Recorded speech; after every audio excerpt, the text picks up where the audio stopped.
come on.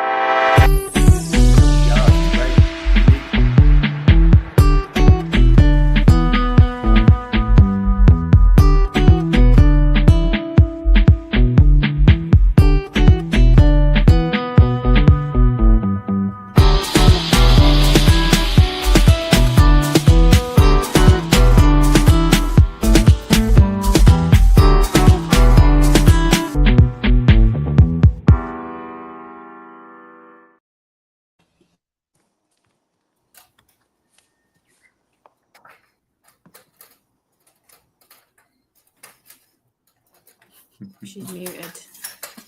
Who's muted? Oh, Jonathan. Oh, yeah, you're muted, Lisa. Oh, welcome everybody. I am thrilled to be here with my wonderful co-hosts. I have Phil, I have Pete, who are always good for adding to the conversation. And I am absolutely thrilled to Sarah Marie Rose. I can have my co-hosts mute. That would be lovely, so that we can hear Sarah talk to us about her journey and who she is and why she's here. And you're going to learn a lot from her today. In 2 minutes, I learned so much from her. So Sarah, let's just start with your story. My story. First of all, my name is Sarah, and thank you guys so much for having me on here. It's such a pleasure to be able to be with such like-minded, beautiful, wholesome individuals. So my story is about almost 10 years ago. I had my first child. I had a beautiful girl, and the pregnancy and the labor was very, very hard. I was on like a vegetarian, then gone into an animal like more, some protein a few times a week diet. And my pregnancy became very, very hard. I was inflamed. I was bloated. I had every symptom you can imagine. I had, nausea. I had the emotional ups and downs. And during that pregnancy, I didn't feel like myself. I felt like I was like kind of like a sick patient in a way. And then in my birth was 38 hours long. It was full of pain. I had her naturally, which was great, but it wasn't what I thought birth should be like. And even pregnancy, I'm like, why do we have to feel sick? Why do we have to feel, low? Why does there have to be pain? Like, I don't really see why birth has to be full of pain. Like I don't think that all humans being have to come through that, right?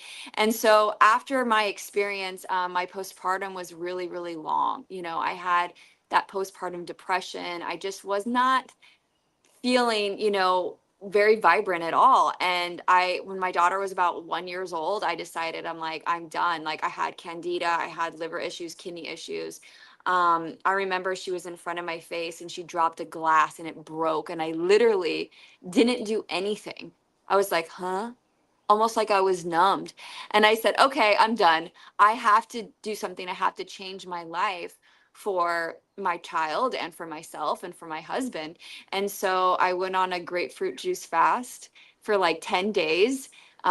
In those 10 days, I started feeling more and more like myself, more energy, more alive. And then I was like, okay, I'm going raw. This is it. This is my lifestyle. So I went raw at that time and I started my, detoxification process. And I did that for about 6 months on a high fat, kind of like greens diet, not like a high fruit. And my other son came to me in like a dream meditation time. And he was like, Mommy, I want to come through, but you're not clean enough. You still have parasites. You still have this, and this. And I was like, okay, I'll do whatever I need. And sure enough, like about 2 months later, I found myself living in Hawaii.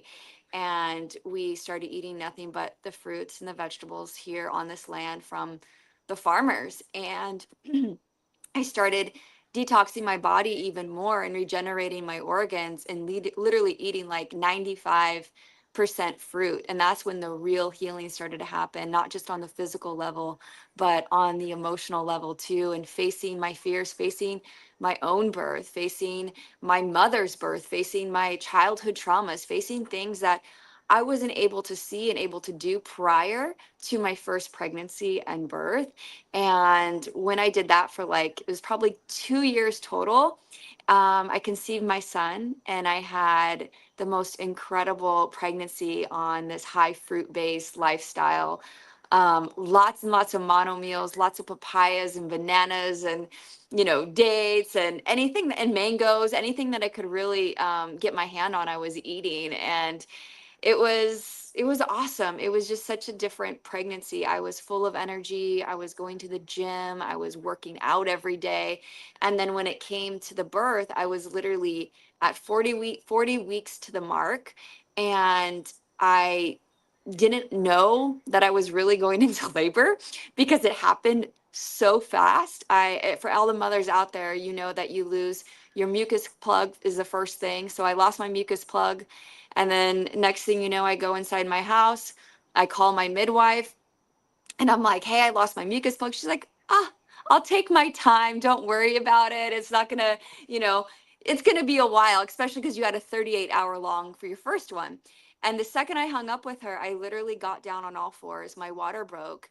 I could barely, like, I was like, okay, I gotta get up. And I had four contractions, only four contractions, and my baby was out, and my husband was there. Like, it was like 1 o'clock in the morning. Okay. And so he's got this light, and he's trying to like figure out what's going on. He barely caught him. He had amniotic fluid all over his face. And he grabbed the baby, and I'm sitting there, and he's like, here's your here's the baby. We have a boy. And I was like, hold on a second. I have to like come back into my body and be like, whoa, I just had a baby, because I had no idea that I was literally gonna have a baby in 15 minutes. Like, he just flew out of me. I was not pushing, I wasn't in any pain. It was like my body just was like, okay, it's time to go.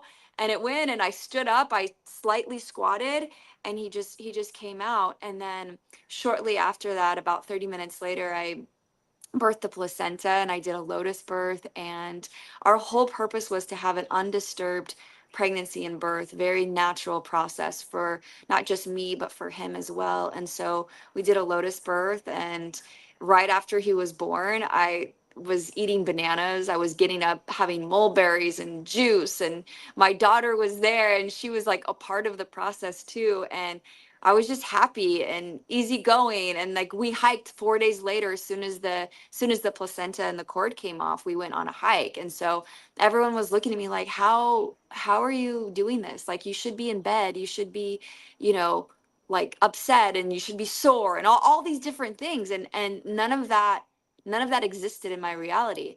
And it wasn't like my first one, where those things definitely existed. I was definitely tired. I was definitely fatigued. I was definitely like, oh my gosh, like, how do women do this? To women should do it in this way.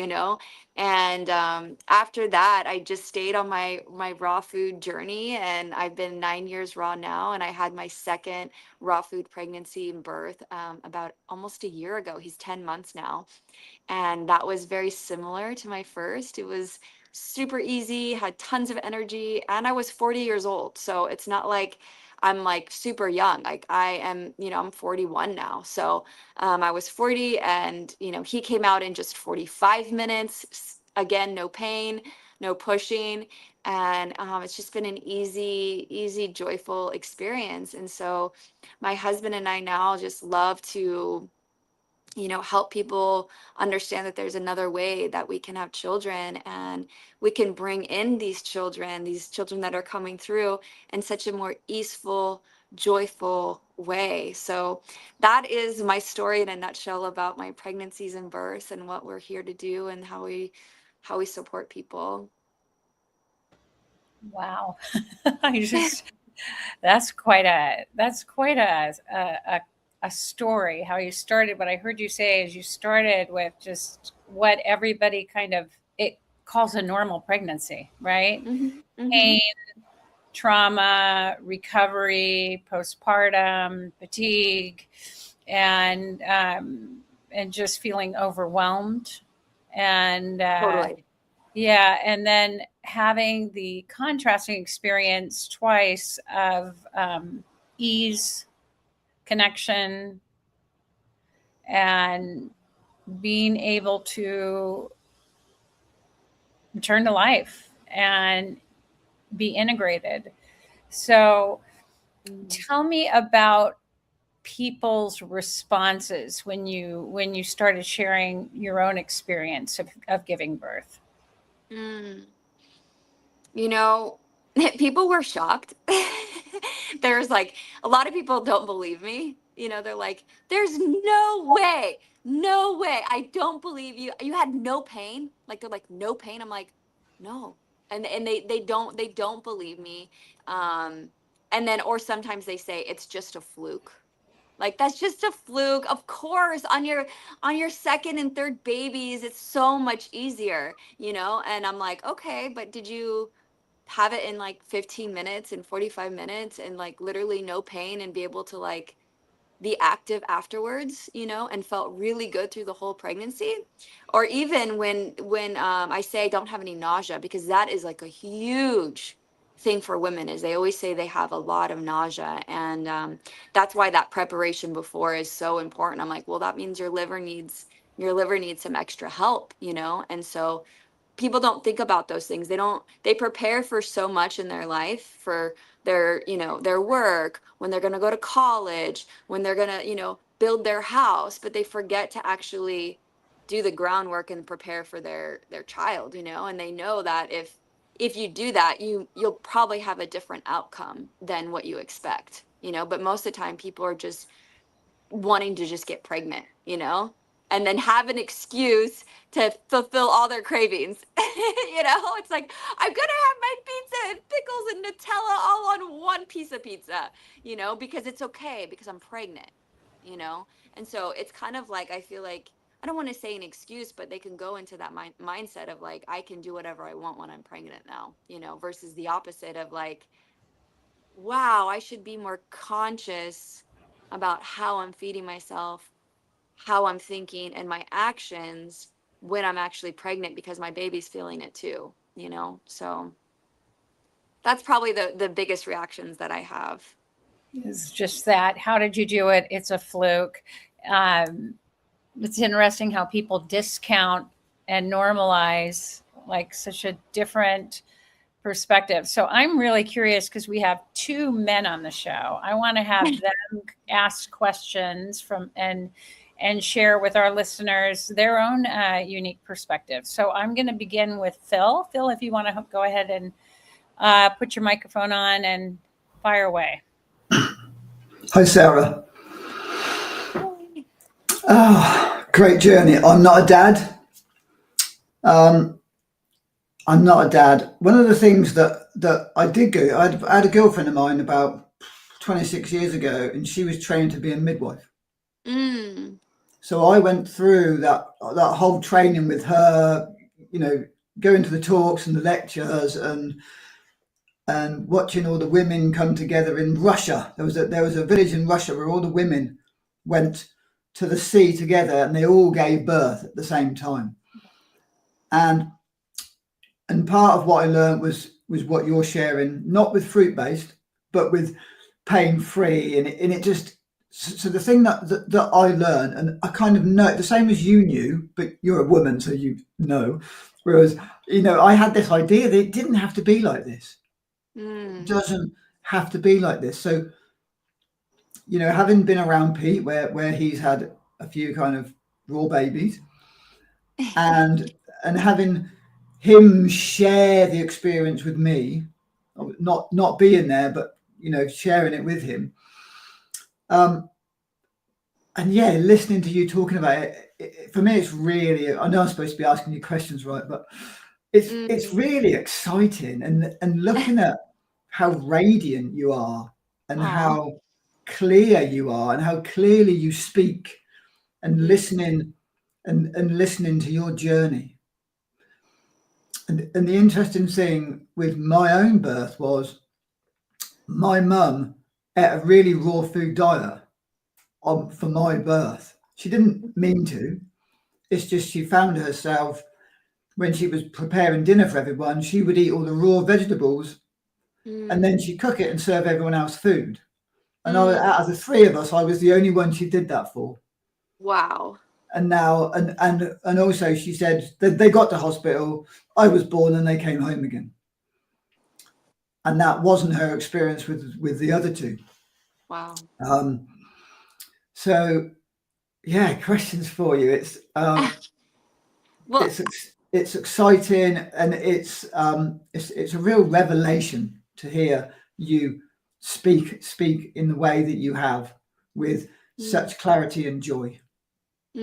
thank you. Thank you. You know, Phil, I love that you start talking about the sea. And I know exactly who you're talking about, and what you're talking about is Elena Tonetti and the movie, or the work Birth into Being, right? So she had this movie called Birth as We Know It, and it literally is showing the women in the sea having pain free and push free. And so they do these modalities where they go back into your own birth story and to heal those aspects, to heal those imprints.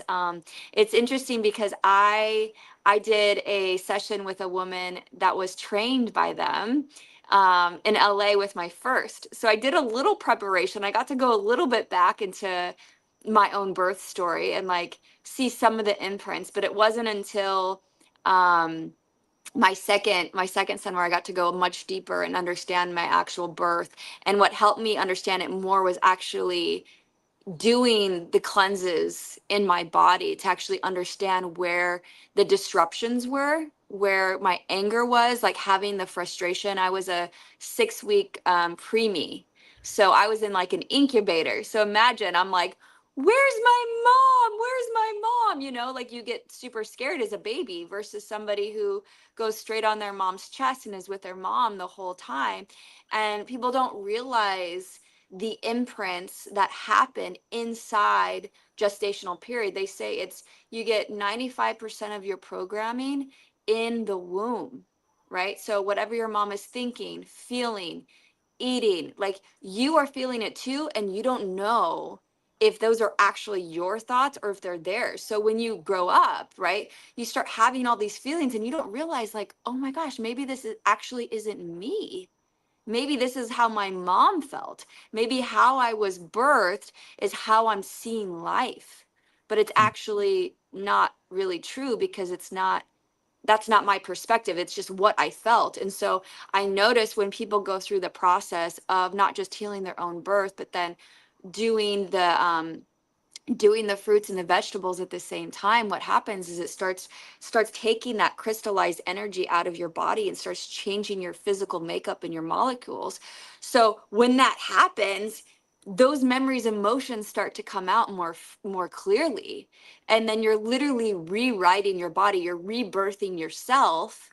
So then your child, especially for a woman, you're not going to have your child feel what you felt in your birth that you're still holding on to, so they can have a new experience. Because women oftentimes, they will relive their own birth and their mom's pregnancy because it's so inherently in their body, in their consciousness, in their subconsciousness, and in their physical body. So I've seen women literally like have almost to a T the exact same birth that they had with their child, you know, and they're having the same issues come up, the same emotions, and they're like, why is this happening? I'm like, because it's been in that field for your whole life, but it's been in not an awareness at all, you know. And what I love about that movie Birth into Being and Birth as We Know It, what they teach is that if we can change this prior, for them, before them coming in, like we can literally start changing like the children that are coming in and having them not have as much karma, not having all these aspects for them to show us ourselves, right? And then these beings that are coming in, these really high level beings that are coming in right now, this is exactly what they're asking for. They're asking for like a clean slate. They're asking for, you know, they don't have all this karma that we have, you know, and they want to come in differently, and they want to come into a world where there's more happiness, there's more joy, and they can get to what it is that they're supposed to do here on earth, right? They're like, I have a mission. I don't want to go through the junk. I want to just do it, right? So if we can set the stage so early on in life, then we can really move mountains here. I feel, in my opinion, you know. Yeah, thank you, Sarah. I think that was really, once again, very eloquently, beautifully put. And yeah, that's that. And Michel O'Donnell's another one. He's a French midwife, like the head in France, and he was very much part of that journey as well.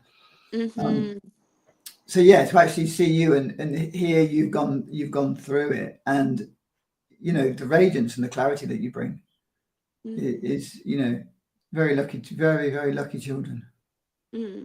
Thank you. And what a lucky guy you are too. I mean, your mom it just happened naturally, you know, and that was probably you in the utero of telling your mom, you know, like there was probably some connection there that you had with her for you to be born like that too, which I think is really, really cool and says a lot about you as well as a person and what your soul knew.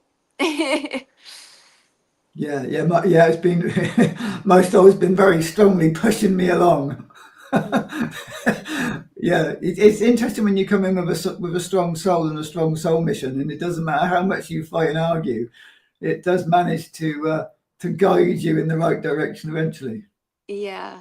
Yeah, totally, totally. Yeah, and it's interesting too when you have children that are born this way and they're so raw and they eat all this way. Like my son is a zero bullshit kind of zero tolerance kind of child. Like he literally is just he tells it how it is. He's got lots of energy. He speaks his emotions so clearly, even if it might like be big emotions like anger or sadness. Like he speaks them, you know, and he's not numbing his feelings down by any means, you know.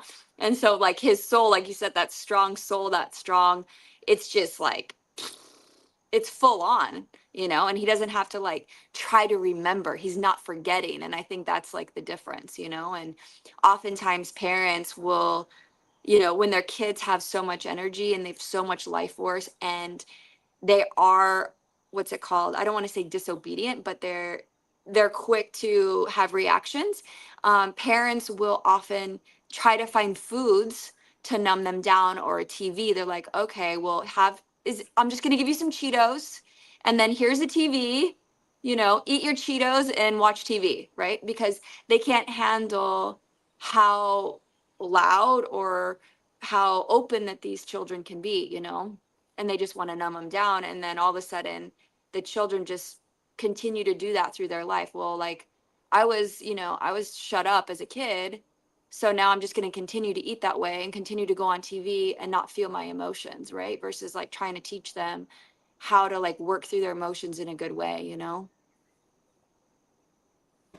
I love what you just talked about with how when we have emotions, how it begins early on. If you have big emotions, if a parent isn't in touch with their own emotions, it can be scary to them or overwhelming. And so there is this oftentimes impulse to mitigate it, to numb it, to, you know, silence, to have them eat, to distract, you know, and those things carry through life. And it's automatic. Like, I'm sad, I'm going to have ice cream. I'm celebrating, I'm going to have you know, I'm going to have cake. And it's just imprinted at such an early age. So now I want to go to Pete and find out his thoughts and his journey, and have you converse about that as well. Oh, we can't hear you, Pete. If you can turn your microphone on.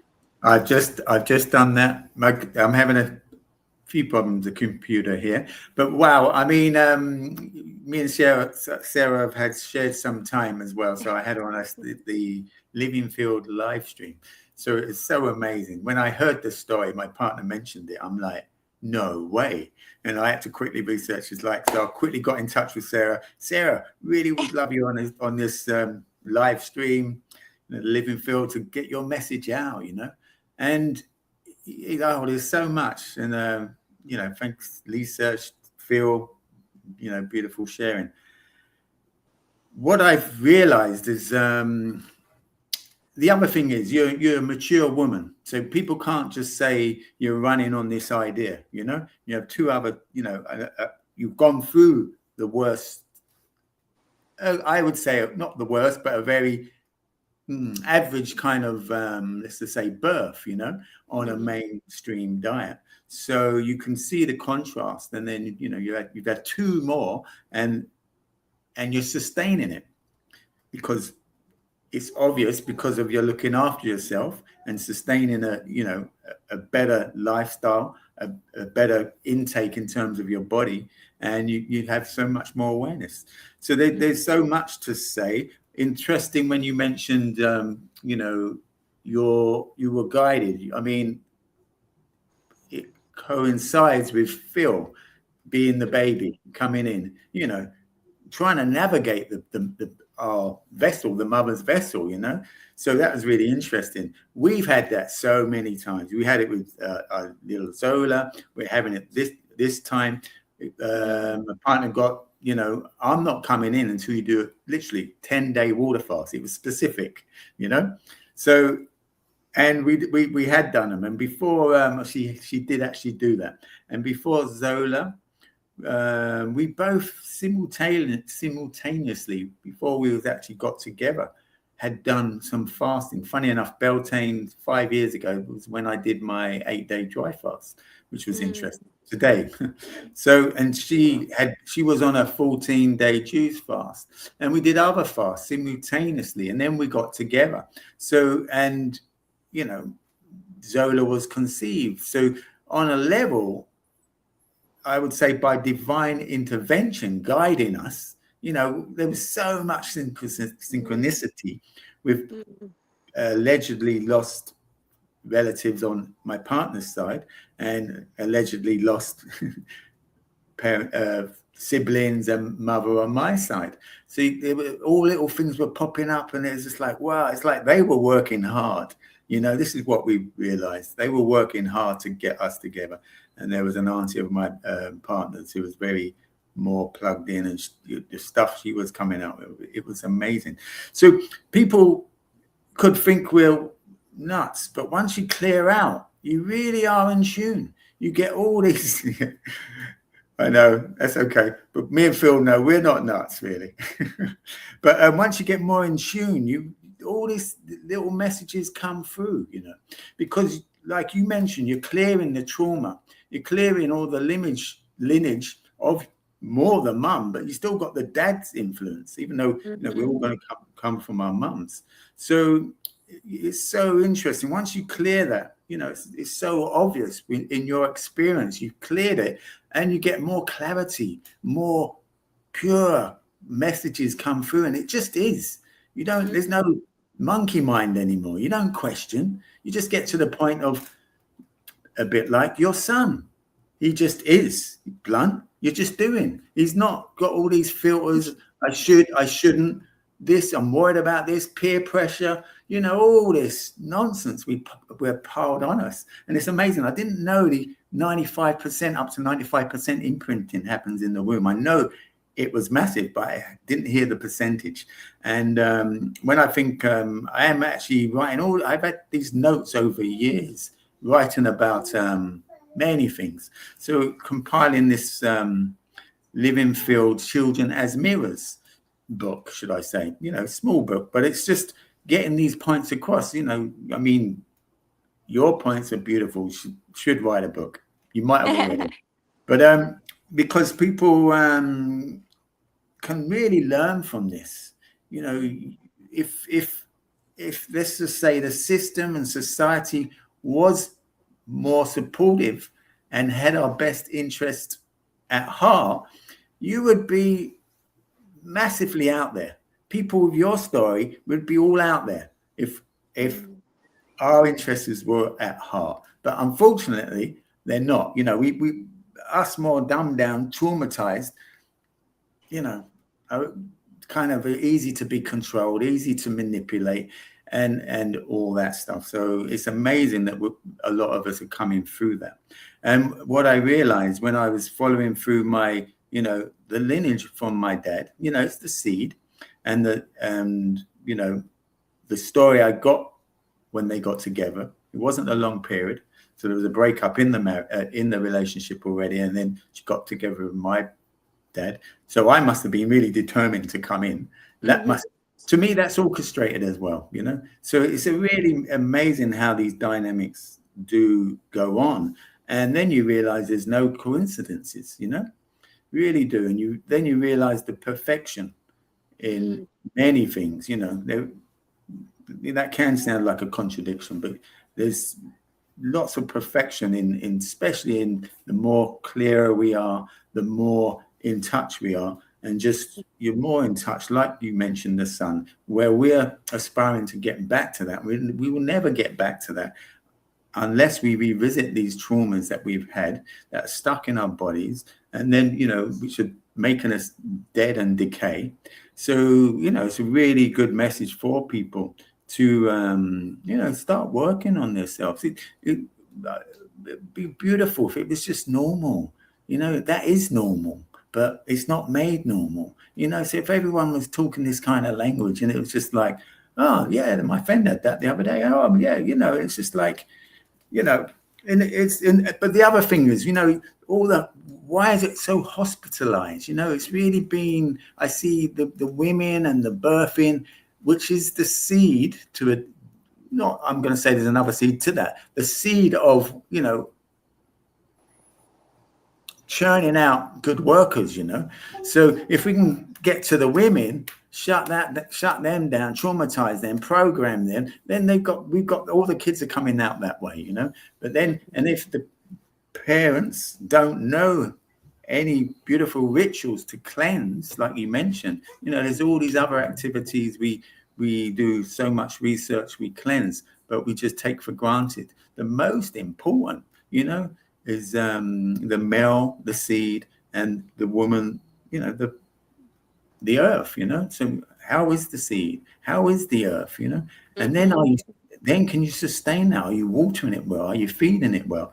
So there is so, you know, there's so much going on, and it's so beautiful to come to a place and recognize that. You know, our first birth, which I might have mentioned, you know, I was 19 at the time, and my partner went 9 months, and on our last check, it went for a last check, and they couldn't find the heartbeat.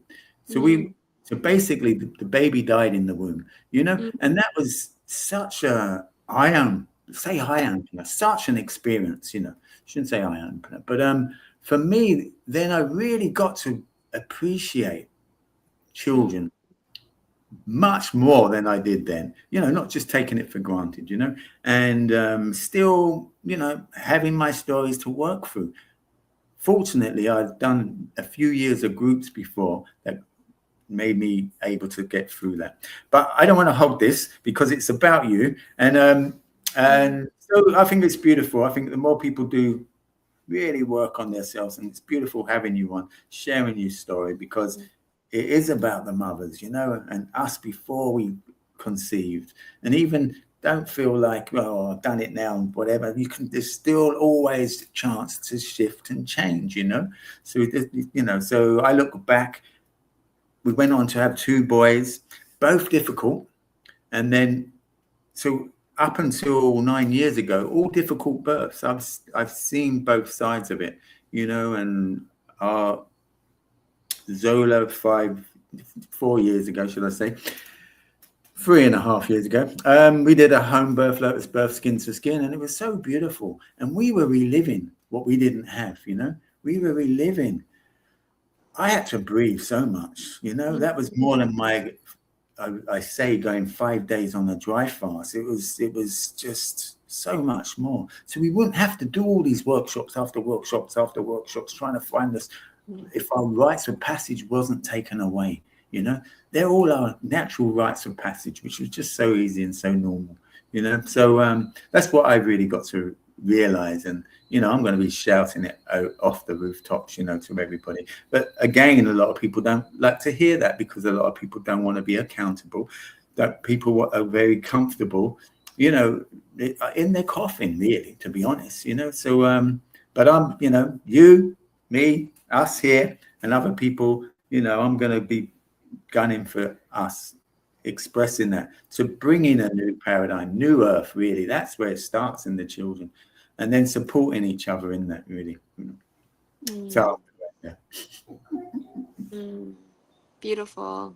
Thank you for sharing so much, Pete. I really love hearing your story. And, I'm so, again, my condolences to your firstborn. I can't imagine what that would feel like to like go that far and then lose a child, and wondering what happened, and just going through that whole process, and like how much growth that you've had since then.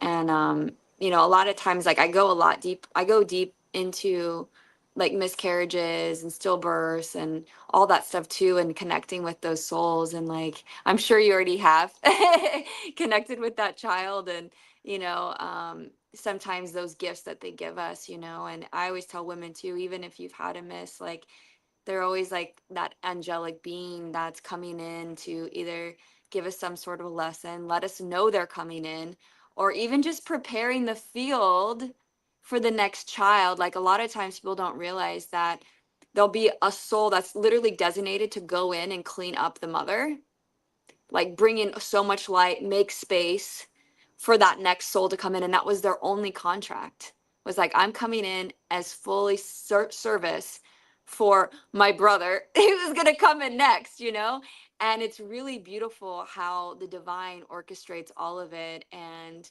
like you said too, like, even if you've had like not the way you wanted it in the past, like, you can definitely change that for the future. And you can also, heal what, if you're not going to have a baby again, you can heal the birth that you did have and the pregnancy that you did have, and you can change, and you can start now, even with your own child, and even talking with your own child about their birth story. Like, I've talked to my daughter so many times, and letting her know that it was like absolutely perfect, and that she brought me so much wisdom and so much knowledge in that experience. And she again was showing me everything that I had to work on, you know, and like, when she came out, like, she was really like such an advocate. Like, even today, like, her mission is like, how can she save the animals? How can, like, to her, it doesn't even make sense. She's like, I don't get like how people eat animals, mom, like, what, like, this, I don't get it. Like, it doesn't make sense to me. These are our friends, so like, these children, they're coming in with such a different, like, to them it's just like abnormal what is so normalized here now. Like, I feel like we're living in such an inversion that we have to really tap back into our hearts. Like, the more people can tap into their hearts and like actually find the truth from within versus listening outside, then that's when that real empowerment starts to happen. And you're like, oh my gosh, what I thought was truth for so long is absolutely the opposite. And people are living in that so much. And even people now listening to this probably think that we're doing the opposite, because they truly so wholeheartedly believe. I mean, I have people on my Instagram all the time fighting, well, like, animals is the only way, that's it. Someone said to me the other day, they said, you're killing more animals than I am by eating them. And he said, because of all the sprays that they have to put on the fruits and vegetables to feed you. And I was like completely you know what I mean? Like, so there's so many excuses of how they want to go on with living the life of self-sabotaging themselves, to live within the fear, to live within the pain, because it's hard. It's hard for people to actually want to face themselves and to face their self-sabotaging behaviors, like, to forgive themselves, to forgive their mothers, to forgive their fathers. It's too hard for them to actually look at. So they'd rather be numbed down than to actually go, oh, I can grow and be better, And I feel like a lot of us are just, we've gone through that too. Like, I've gone through that, I think, in the beginning of my life, eating the way I did. And then it was such a shock when I went the opposite, and I couldn't believe how much stuff physically and emotionally was coming out of me when I started the process. I mean, I'm like passing liver flukes going, I'm pissed off at this person. I'm pissed off at this person. And I'm not even realizing it, because it was so long ago that I forgot it. But people forget that you literally have all of that still in your system. And even though you say, oh, I let it go, or, oh, yeah, just let it go, I'm just going to cut the cord. but you're not really cutting the cord. You're not having resolution. You're not actually letting it go. You know, it's like so much of this bypassing that's happening continuously that it gets really raw and real when you start taking the physical actions in your body. Like no longer can you actually numb those pains. You're going to have to face them, you know, and it makes you really take a good, long, hard look at yourself, you know, and it's amazing too. Like it's not this. I don't want to say like I don't want to scare people and say it's like this really hard and crazy thing, you know. It's crazy and it can be hard, but it's the most rewarding and beautiful process that you can possibly give to yourself and give to your children, give to your family, and give to these next children that are coming into your pregnancy. It's truly like it's such a gift, and you can see it on their faces. You can see it when you are giving birth and they come out of you. And like I always tell people, I'm like, you know, if everybody their first experience when they're born is their mommy's in pain, think of how like what they're thinking inside. They might like, whoa, it took mom had to go through pain to have me. Imagine like what's underneath that, you know, like so they think, oh, in order to have me come through, my mommy had to have pain. Now imagine if they could come through and it was joy and it was happiness and there was no pain that had to happen in order to bring me into earth. How that would change them just in their psyche and their emotional level. You know, you wouldn't have that in the background running anymore, you know. And so that's like a really, for me it was a really big thing. Like I always say, like, you know, I'm okay, like if I have to go through pain to have you, absolutely I'll do whatever it takes to have you, you know. But if I want you to have such a different experience. I wanted my children to have a different experience, a different beginning of their life. Like this is for them, and whatever I can do so they can be fully expressed, awakened, call it enlightened, whatever it might be in this life, I'm in. Like game on. Like let's play that game. Let's play that game here, you know, versus being like a more selfish way of living, but more of selfless, you know, as a mother to give to our children. Oh wow, Sarah, you covered such a trajectory of the subconscious and the imprint and the journey that one has going through a traumatic birthing experience with their mother, and then an alternate expression of that where you're in light and peace and calm and you enter the world in such a wonderful way. So I have a couple questions. Mm-hmm. And I'm going to start with the first one. So I don't know if your mother is still around, but I'm curious if you, what your birthing experience has been, and what that impact has been on your own mother. Mm. You mean my own birthing experience? And how's Yes. it? Ah, okay. That's a good question. No one's ever asked me that before. You know, I've had so many talks with my mom about my birth, and oh, it's gonna bring me to tears.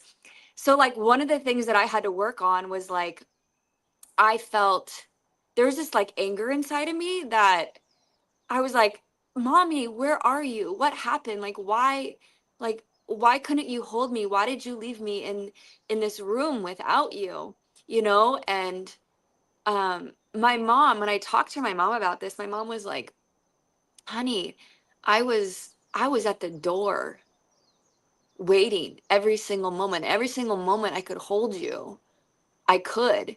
And I wanted nothing. It was for her, it was painful for her not to be with me 24/7. So I had like the second she told me that, there was just so much compassion that came over me and all this like, oh my gosh, like why was I being so selfish? Like my perspective, I had such a wrong perspective inside about what actually was happening. So to hear her story and to hear like, you know, her experience, like she, you know, she was in a really long labor with me, had me naturally. And it was like they told her, they're like, you have 5 more minutes to give birth, or we're going to have a C-section. And my mom birthed me. My mom had me naturally versus having a C-section. She did it, you know. So I think that my birth has, you know, well, my mom always says, she's like, you were my angel. You were like the one that I wasn't supposed to have because it was a surprise, you know. So she's grateful, and like I think that by me talking about this, she's so happy. She's really um yeah, my mom is like one of my biggest fans. And I don't know exactly on a spiritual and emotional level like how, I guess you would say, her experience with me, like that actual birth experience, how it's affected her now. I'm sure there's in some levels. She hasn't really gone into those deep levels with me. But she's such a nurturer. She's such a good mom. You know, like whatever I need, always been my biggest fan. So I think that I think she's doing good on that level. But I think all moms, like, we inherently just we love our children so much. And no matter what, like, even if we didn't prepare and we had these C-sections or we had these births, like, the amount of love that these moms have is really incredible, you know. And yeah, I'm just really blessed to have such a supportive family in that way. I love what you shared about, going that healing that happened for you, that Mhm. you'd had this longing and this like something you needed from your mom, and for you to have the courage, the self-love, and the compassion to be curious about that was, from what it sounds like, very healing for your mom as well, to be able to share that story. Yeah. So I am deeply curious about, when a client comes to you, what is the journey that you take them on? Mm. Mm. Well, first we get to know them. We always say, like, you know, the diet and lifestyle is a big part of it, but the emotional aspect is huge and is one of the primary spots, right? So we help people on the emotional and the spiritual level, and then we take them on to, you know, transition slowly into more of the fruit-based lifestyle at their pace.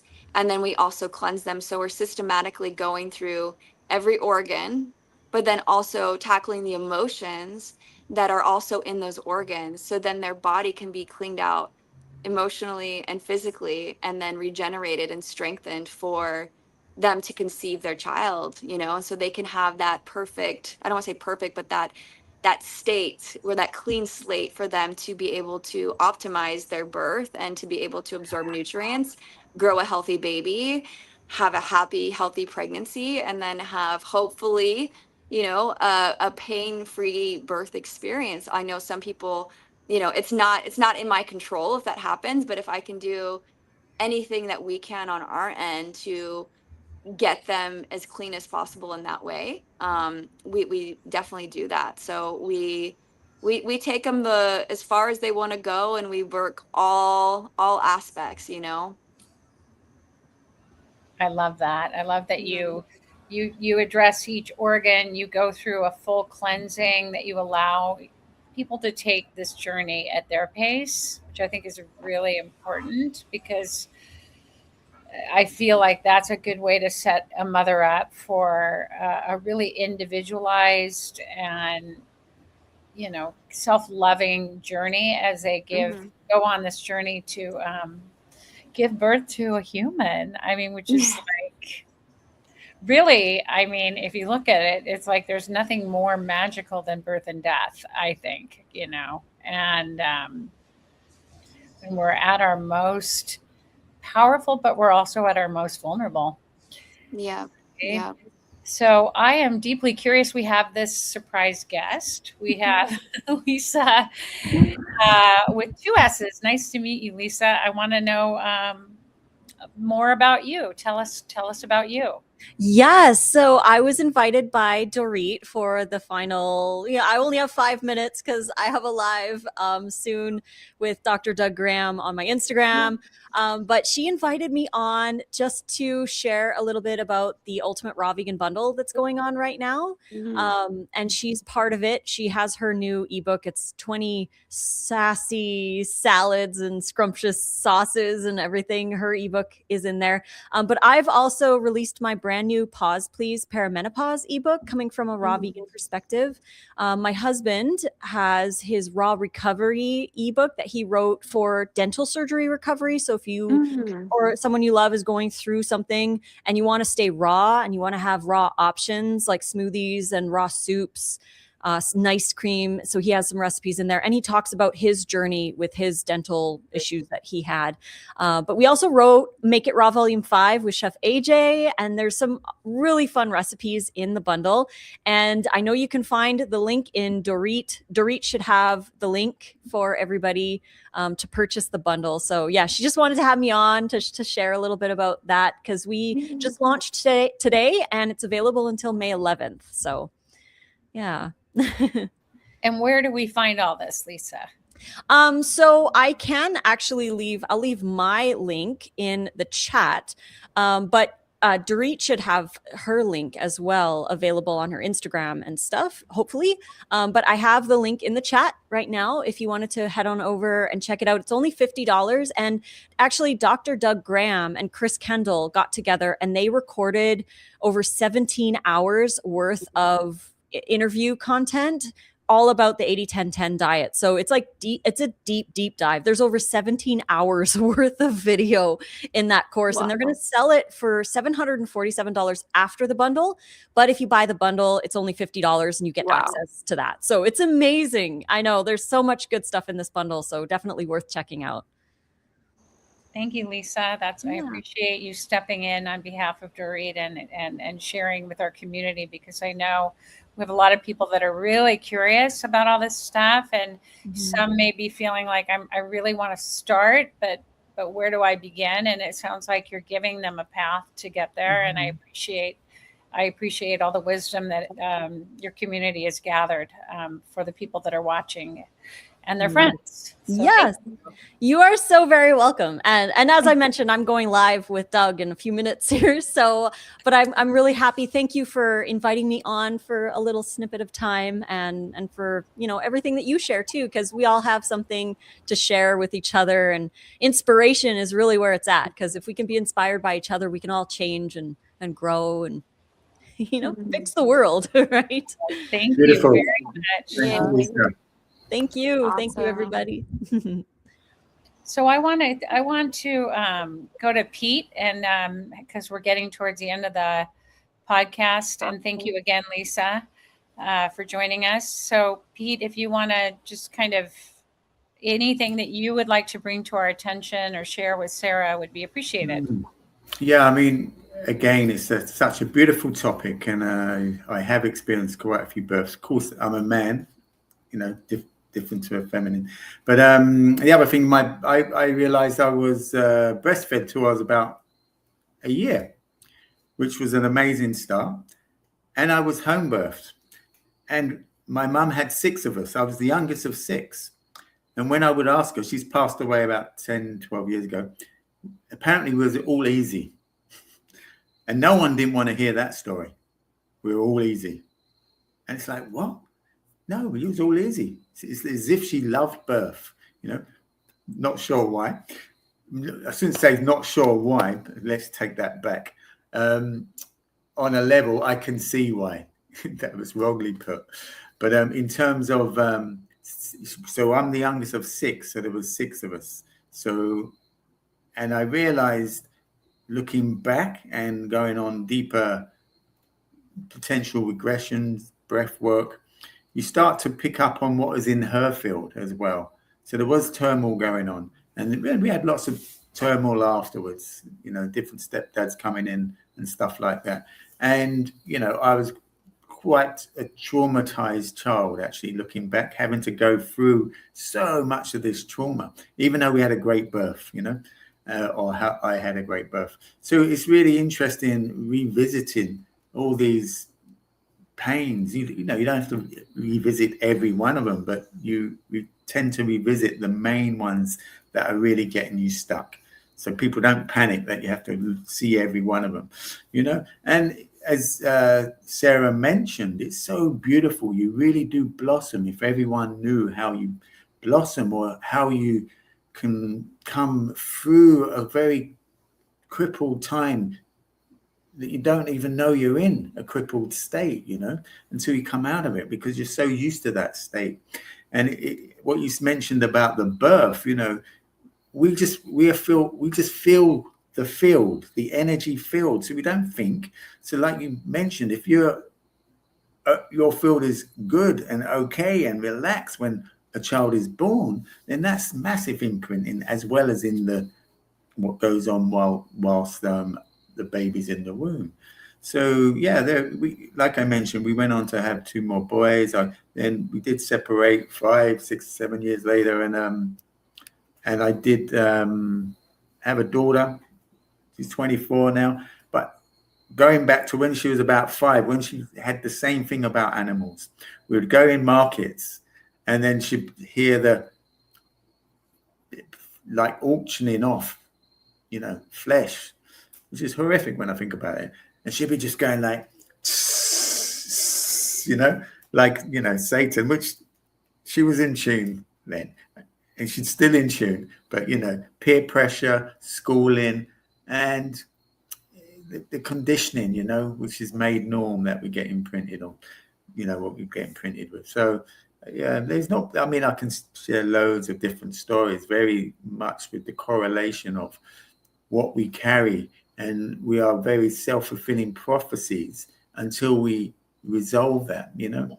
And if we only really knew that we are so far from ourselves until we start clearing any of that nonsense, really, which is really not us, but we've fed it and we believe it is us, you know.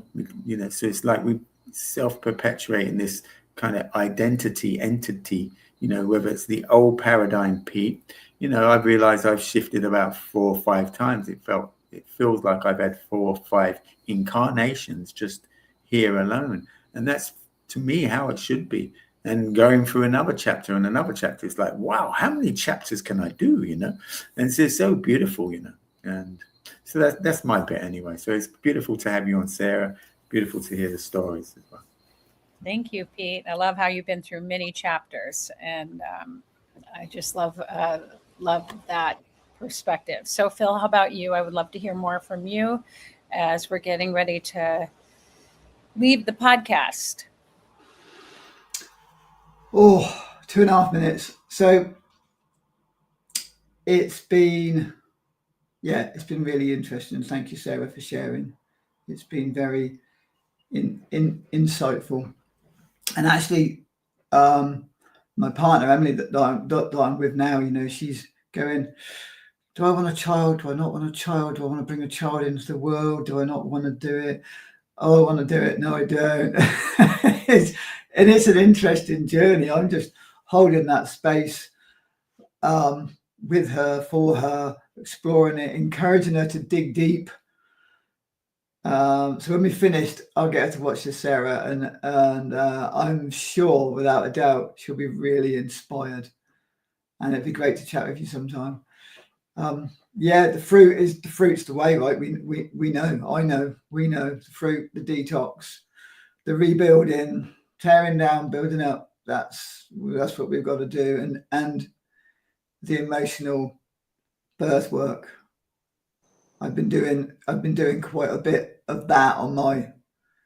There's a friend of mine that does this thing called matrix re-imprinting, matrix birth re-imprinting. So that's an interesting journey to go on with that. So yeah, thanks, Pete. Thanks, Lisa. Thank you, Sarah. Thank you, Phil. I'm very curious about the matrix rebirth. I want to hear all about that on another podcast. So, Sarah, how do people find you? Tell us about that as we close the show.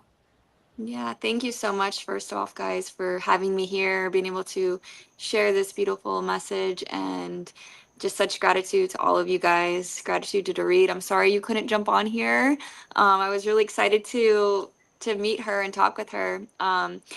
But people can go to my Instagram. They can go to at Self Illumination, or they can go to selfillumination.com, or they can just email me, Sarah at Self Illumination, to get a hold of me.